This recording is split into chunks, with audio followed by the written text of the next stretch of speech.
どうも皆さんお久しぶりなのだ。第7回視聴者アンケート動画のお時間なのだ。今回もマニアな視聴者たちがおすすめするなろう各読む等の作品が21作品寄せられたのだ。参加してくれた皆さんどうもありがとうございますなのだ。今年2023年はこのアンケート動画によってチャンネル外事できたのだ。チャンネル主もとても感謝してるのだ。主に代わって感謝申し上げますなのだ。ということで早速第7回視聴者アンケートに応募された21作品を紹介していくのだ。暗き宮殿の使者の王、死にたくない、自由が欲しい、そのためならば僕は甘んじて怪物になろう。全身に絶え間ない激痛が走り衰弱の末死に至る奇病、それに侵された少年は数年の苦痛の末絶望を感じる余裕もなく誰にも見取られることなく生を終える。そして再び目覚めた時少年は邪悪な狩猟魔術師の力により最下級アンデッド死肉人となっていた。念願の痛みを感じない体を手に入れ歓喜する少年だが、すぐに自分の立場が未だ支配され病室に軟禁されていた頃と大差ないことに気づく。ただ平穏を求める少年を世界は放っておかなかった。狩猟魔術により死体から少年をよみがえらせエンドと名付け支配戦とする狩猟魔術師、闇に属する者をどこまでも追い詰め熱することに命を懸ける終焉騎士団、多数の魔物を配下に収め各地に君臨支配を争う魔王たち。目的は生存と自由、必要なものは力と注意深さ。これは自由を求め時に戦い時に逃げ出し時に怯え時にためらう臆病な死者の王の物語。月影先生の作品はどれも面白いですが、個人的にはこの作品が最高傑作です。ダークな世界観とコミカルな語り口調が絶妙、とてもテンポがいいです。押村区は作者が別の作品にかかりきりで更新が途絶えていること、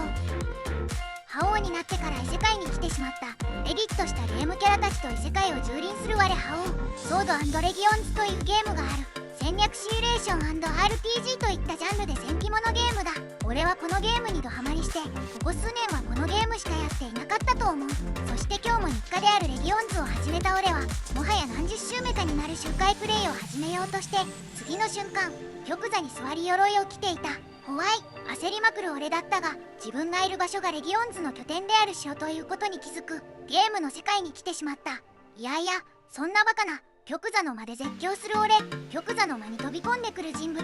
その人物は俺がゲームでエディットした配下キャラだった。これは周回プレイによって得た振り切った能力とエディットしたキャラたちの振り切った忠誠心を武器に調子に乗って覇王ムーブをかまそうとするおバカの物語。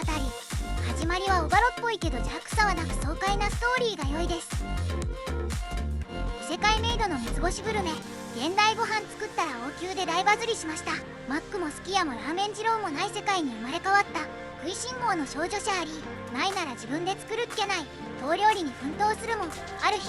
おやつメイドとして王宮に召し上げられることになってしまう。王宮お料理バトルここに開幕。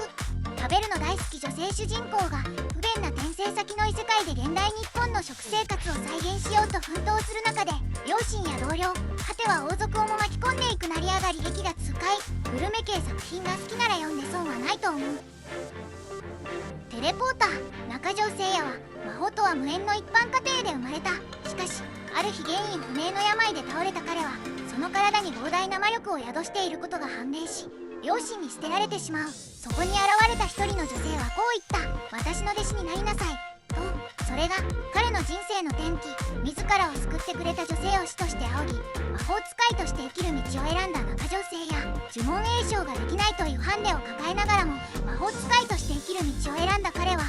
主人公は膨大な魔力を持っているが呪文詠唱ができないというハンデがあるプラス師匠が世界最強の魔法使いといったナローでは使い古された設定ですが、2011年に連載が開始されている本作品はその先だけと言っていいものでしょう。序盤はある意味テンプレ的に主人公が活躍してといった展開ですが、終盤にかけて怒涛の展開と最序盤から散りばめられていた伏線が回収されていく様はウェブ小説という媒体であるからこそできる芸当であり、強者として登場したキャラが一切格落ちすることなく強者として最後まで君臨し、主人公の実力精神的な成長を実感できる点は非常に素晴らしいものです。また魔法使い全員が身体強化魔法で殴り合う世界であり、ちょうどいいテンポで情景が脳内にありありと映し出される描写力には舌を巻くものがあります。作者のソラさんが掲げる前章よりも面白くというモットーの通り、章が進むにつれ加速度的に面白くなる作品です。現在最終局面ですが、作者の多忙により少々投稿が遅れていますが、今のうちに最新話まで追いつけるチャンスでもありますので、ぜひお読みください。眠れる森の悪魔、シェリエル、ベリアルド、貴様との婚約は今日をもって破棄する。シェリエルはひたすら死の夢を見るちょっと変わった赤ちゃんだった。前世はフリーランスのプログラマー、未来は断罪される欠陥令嬢、今世は赤ちゃん奴隷として売り出されることに、悪魔と呼ばれる倫理底辺天才一族に引き取られ、物騒な愛情と反社会的な日常が始まる。厄介な身内に頭を悩ませながら死亡フラグを回避する普通の女の子の物語になるはずが、人生そんなに甘くない。何か一つに並々ならぬ執着を持ち、その執着に関する分野には国を動かすほどの才を発揮しながらも、倫理を母親の腹に置き忘れ、冷酷で罪悪感と情もなく狂っていると呼ばれるものばかりの一族のベリアルド系。そんな狂人元井吉丸井発言は作者公認です。の一族につけられた呼び名は悪魔。その一家ととある青年を取り巻く膨大な運命の物語です。プログラミングのようにカチリカチリとハマる文章は読んでいて飽きが来ず、最後まで読むことができます。読破し終えたあなたは頭がベリアルドになること間違いなし。アリノスダンジョンへようこそ。目が覚めるとそこは知らない部屋。どうやらダンジョンマスターになったらしい。早速ダンジョンを作りたいがポイントが足りない。そうだ、ポイントがないならモンスターに穴を掘らせてダンジョンを作ればいいじゃないか。選んだモンスターはジャイアントアント。巨大なアリを増やして強化してダンジョンをどんどん強く、そしてアリたちが力を合わせてダンジョンを守る。強化されたダンジョンで時にはダンジョンにやってくる人間たちを、またある時には巨大なモンスターさえも撃退していく。記憶を、仲間を、よりどころを、そして自身の存在意義すら失った彼は幸せな日常を手に入れるために困難へと立ち向かう。目指すは難攻不落の大迷宮。迫り来る脅威を打ち払い、仲間たちとの幸せな日々を手に入れることはできるのか。アリノスのダンジョンを運営するダンジョンマスターのまったり時にシリアスなダンジョン運営物語です。自分がライトノベルにハマったきっかけであり、ナローと出会ったきっかけ、その後に見たダンジョン経営ものの中でもダントツで好き。17年から更新が全くなかったので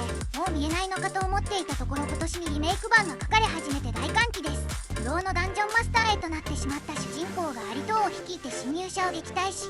助けた者たちとの交流によって人間性をつなぎ止めてもらうお話。個人的には安易に人間と仲良くしようとしないところが良い。魔法少女異端、世界を侵食する領域。突然現れ突然広がるその領域の中には想像を絶する世界が広がる。いびつになった世界、人も建物も動物も草木も全てが変質する。その領域を世界は異端と呼んだ。世界を蝕む力を持つ異端に人々はなすすべもないと思われたが、異端を鎮める力を持つ少女が現れた。それが魔法少女。ある日本を壊滅の危機にまで追いやった異端。その異端を解決した魔法少女アリス。日本の英雄であり最強の魔法少女であるアリスだけれど、世間には言えない秘密がある。彼女の名前はアリス川春夏。15歳の男子高校生だ。そう、アリスの正体は男だったのだ。これは一人の異端な魔法少女の物語である。 TS 魔法少女が主人公の作品。ナローにはあまたの魔法少女ものが存在するが、その中でもトップクラスにクオリティが高くて面白かった作品。結構重いストーリーだがショーの最後にあるキャラ同士の絡みがゆりゆりしてて最高だった。 TS 魔法少女ゆりバトルなどが好きな人なら絶対楽しめるのでおすすめ。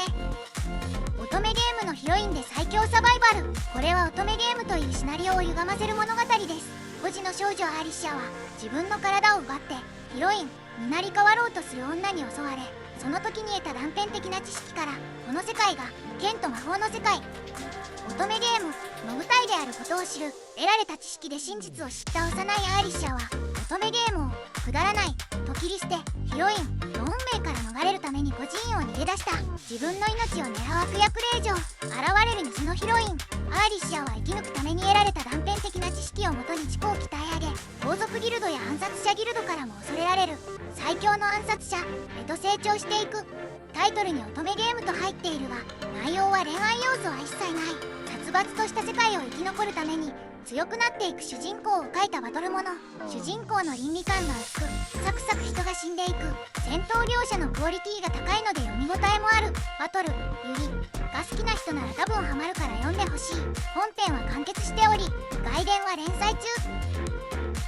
極めて傲慢たる悪役貴族の所業ルーク・ウィザリア・ギルバート。美目秀麗、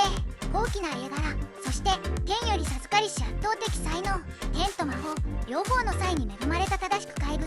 彼は全てを与えられ生を受けたのだ。唯一不幸なことがあったとすれば、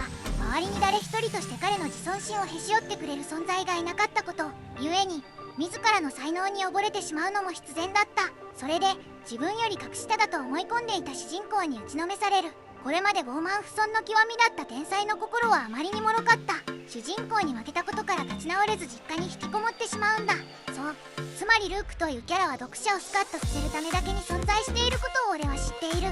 美目秀麗、高貴な家柄、圧倒的な才能。それらを持ったルークはある日自分がゲーム世界の主人公に負ける運命にある悪役だと気づき、その未来を避けるため鍛錬するようになる。しかしルークが負けたのは自分の才能に溺れて努力を怠ったからに過ぎない。もしそんな天賦の才を持った天才がたゆまぬ努力をしたらどうなると思う？そんな感じの話。主人公が最強すぎて気持ちよくなれます。無双系が好きな人なら間違いなくハマると思う。シャバの普通は難しい。この世の地獄と称されるバルツァー監獄、服役中の娼婦から生まれ、囚人仲間によって国内で育てられた少女エルマは大国ルーデン王の崩御を機に恩赦として監獄から釈放させられる。釈放の発令者である第二王子ルーカスの命で王宮付き次女となったエルマ、母の言いつけ通り普通の少女を目指して過ごし始めるが、うっかりぶっ飛んだことばかりやらかしてしまう。それというのも娼婦譲りの美貌に詐欺師譲りの独身術、狂戦士の戦闘術にマッドサイエンティストの医術、家族である囚人仲間にかなり独特な普通教え込まれていたからだった。彼女の常識外れの能力や行動はやがて王宮全体を揺るがしていき、もしやシャバの方というのはそのくらいのこともできないのですか？真顔普通を目指す訳あり少女のうっかりシャバ無双物語。この作者の方は他にも無欲の聖女は金にときめくやふつつかな悪女ではございますが執筆されています。この作品はこの世の地獄と呼ばれる監獄で囚人仲間たちによって育てられた少女エルマが王宮付き次女として普通を目指す話。エルマは娼婦譲りの美貌に詐欺師譲りの独身術、狂戦士の戦闘術にマッドサイエンティストの医術を家族である囚人仲間に教え込まれていて、それが普通だと思っている。シャバの普通を知らない少女がいろいろやらかしながら普通になろうとする物語。無双系やクールな主人公が好きな人におすすめ。インスタント、メサイア、魔族と呼ばれる怪物たちに生まれ育った村を滅ぼされた男がいた。オールズと呼ばれるその大陸で人類は徐々に力を増していく魔族の勢力に生息権を奪われ始めていた。そのような中、彼は奴隷商に引き取られて生きてきた。村の唯一の生き残りナイン。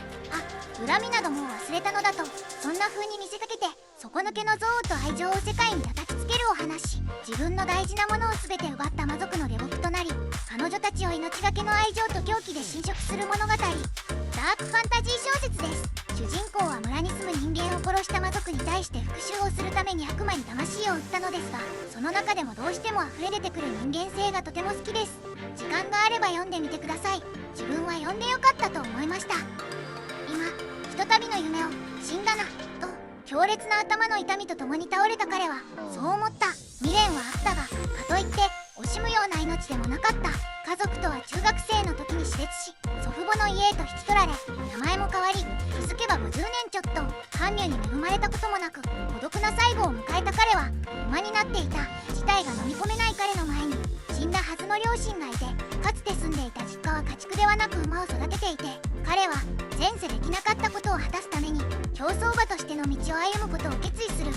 人の言葉を理解できるお馬さんだからこそ、馬主さん、騎士さん、牧場主さん、ファンのために最後の最後まで懸命に駆け抜けたとある競走馬のお話です。現実の競馬にもありますが、競走馬にかける思い、ロマン、ストーリーをよく作品に落とし込んである良作だと思います。また息抜き的に掲示板要素もあり、作品をコミカルに描くいいアクセントになっています。競馬をよく知らなくても思わずグッとくる場面もあると思いますので、ぜひ読んでみてください。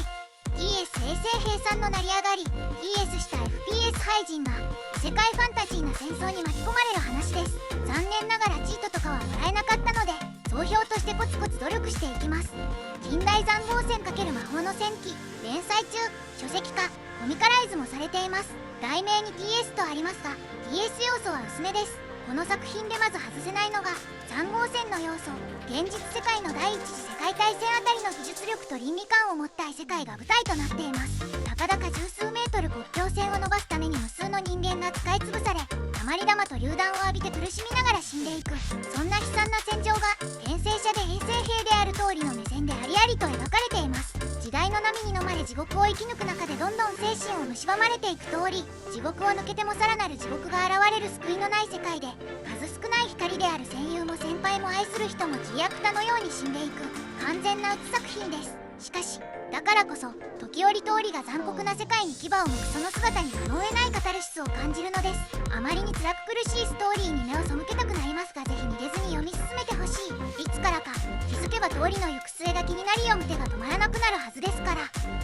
セミリタイアした冒険者はのんびり暮らしたい。魔王との戦いの最前線から後方の町にやってきた冒険者ヘンリー・トーン。彼の目的は安全な町でぬるい魔物を適当に間引いたり、遠足気分で迎える場所にある素材を採取したりして余生を過ごしたいです。20歳そこそこにしてもはや向上心のかけらも見えない彼が過ごす平和な日常の物語だっ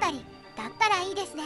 完結済み作品です。現地主人公もので最強主人公や地位と転生ものやサマー系が苦手だったり飽きてきた人におすすめしたい作品です。気球さんはレベルアップしました。気球さんがレベルアップしたことにより世界がファンタジーに染まっていく。ダンジョンと魔物が現れ、多くの生物にカルマ式ステータスシステムが解放されたのだ。世界中の生物と同様にその日を迎えた中二病気味の少女羊やメイコは魔物がはびこるダンジョンの出現に飲み込まれてしまう。メイコは手に入れたすごい情報を惜しみなく公開し、住んでいる町や通っている女子高を巻き込んで世界を大いに盛り上げていく。これは片田舎の女子高生たちが新世界の幕開けを駆け抜け、世界中の人から注目されていく物語。少し中二っぽい主人公がダンジョンがある世界になった地球で面白く可愛く果敢に生きていく話。女の子同士の掛け合いも楽しいし、世界の変わっていく様も楽しい。字の文が面白くて小説として価値のある作品。ストーリーの展開もいくつかの章ごとに分かれており、その章ごとに山場があるのでだれずにぐいぐい読めます。無限鳥居編、風見町防衛編などは胸熱展開に涙しました。個人の趣味で好きな章、そうでもない章はあっても出来がむごい章はないので、かなり安定して面白い急な長期連載小説と思います。鬼人幻冬章、人よなぜ刀を振るう。江戸時代、まだ怪異が現代より身近で鬼がばっこしていた頃のこと。江戸より130里ほど離れた山間の集落クズ野には五木姫と呼ばれる巫女がいた。護衛役である陣太杯五木姫のために刀を振るうが何一つ守れず全てを失う。巫女、惚れた女を殺したのは大切な妹。彼女は170年も全てを滅ぼす鬼人となって再び現世に姿を現すという。憎しみから鬼となった陣太は何を切るべきか定まらぬまま遥か遠い未来を目指す。鬼になれど人の心は捨てきれず、江戸、明治、大正、昭和、平成、途方もない時間を旅する人と鬼の間で揺れる鬼人の物語。思い人を殺され憎しみから鬼となった主人公が刀を振るう意味を問いながら江戸、明治、大正、昭和、平成と途方もない時間を旅する物語。まずこの物語には一切無駄なキャラクターが出てこない。全てのキャラクターが重要な役割を担っており、忘れかけていた伏線が予想外のタイミングで回収されて驚いたことも一度や二度ではない。特に最終章のタイトルに隠されたメッセージに気づいた時には思わず泣いてしまった。序盤の展開は人を選ぶが、そこを耐えて読み進めると大きな感動が待っている。ぜひご一読ください。幻想再起のアリユージョニスト、誰もあなたの言葉を理解できない。隣の友愛、目の前の像、そして自分でさえも文脈と権威にすがろうと飾り立てた借り物が心に届くことはない。それでも理解を求めるとき、対話は互いの基地を利用する。自明の参照と引用、暗黙の了解と引用、未知の言葉はそこになく、あなたは安らぎの中で相互理解の夢を見る。幻想再起のアリユージョニスト、合わせ鏡に理想の像、反射するのは無限の思考。永劫の果て、理論上の世界平和は達成される。いつか必ずサイバーパンク世界の住人である主人公が転生保険に加入してオカルトパンク世界に転生する話。一言でこの作品を表すならば、ありとあらゆるジャンルをごちゃ混ぜにしてできた混沌、クソほど魅力的なキャラクターにバカ面白いストーリー展開。2章まで読み終わればこの物語の魅力に取りつかれてしまうこと間違いなし。メメントモリオ、ルール1、相良モリオは7月19日の夜に宿命で死ぬ。ルールに持ち越せるものは記憶のみルール3、今回の命日から1年後の世界を確認し、未練があれば朝からやり直せる。17歳の平凡な高校2年生相良森生。彼は夏休み開始の終業式初日7月19日に必ず死ぬという宿命にある。しかし森生は幸運にも彼の地区担当の死神様の計らいにより、自分の気に入る死に様ができるまで命日をやり直せる。その命日から一周期の様子を確かめられるという特権を与えられていた。そんな繰り返す最後の1日、彼は9度目のやり直しで飛び降り自殺から女の子を救い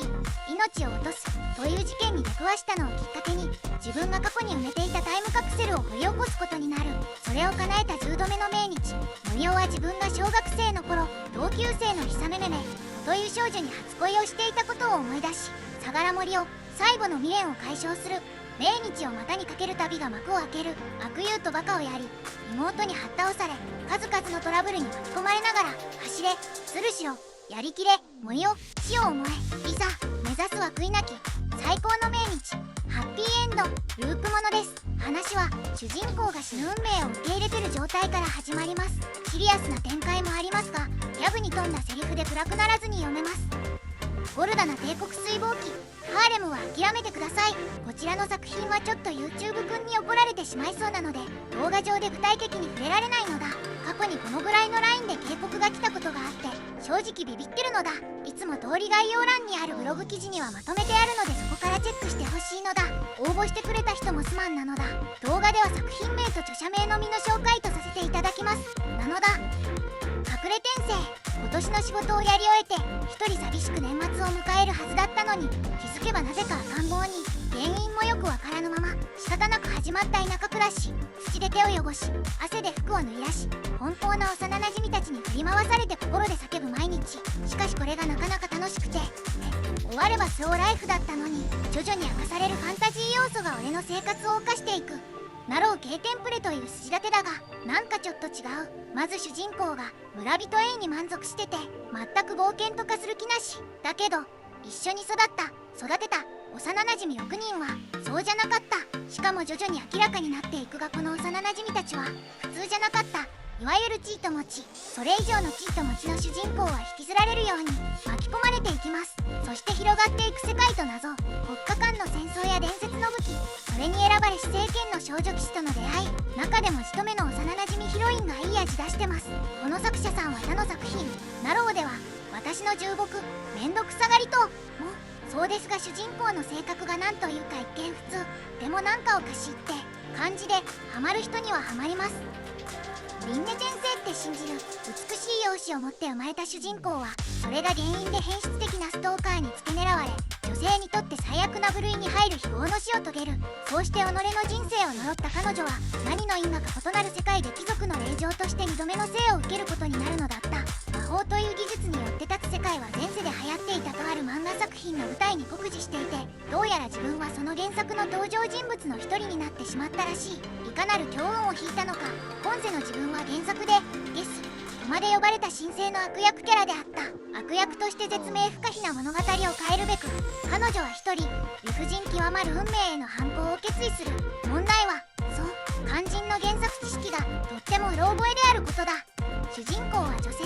前世で悲惨なしストーカーに監禁され殺された。おとげた主人公は漫画と同じような世界に悪役令嬢として生まれた。いわゆる悪役令嬢ものと思いきや、悪役婚約破棄などなく本当の悪役、作中ではデスロリと呼ばれるに転生していたが、主人公はその漫画のことはあまり覚えていなかったという致命的な問題があった。そして他の登場人物の中にも転生者がいるらしい。出てくる登場人物がしっかりと生きている。特に主人公の可愛さと冷酷さのアンビバレンスがすごい。魔法、世界観、メイド、王子、王女、学園もの、魔王復活、いろんな要素がごっちゃになりながらしかも面白い。なぜ書籍化しないのか編集は節穴かと思います。